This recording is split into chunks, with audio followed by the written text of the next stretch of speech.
Takže ahoj. Tady máme lžičku soli. Já toho mám víc. No, tak já jsem to cestou vysypala.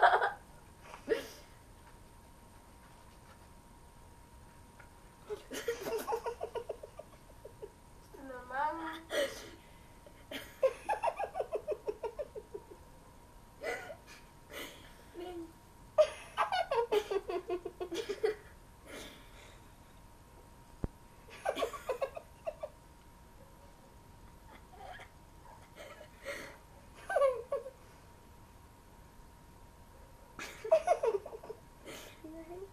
No dobrý. Co je za soli? Jo, to prostě takhle lžička soli. No. Tady máme vody.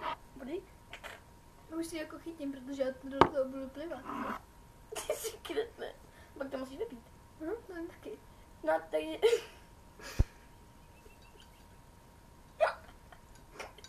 Jo. To děláš schválně, ale... Ne, nedělám. Ty to mám ale ve vodě. 3, 2, 1, teď.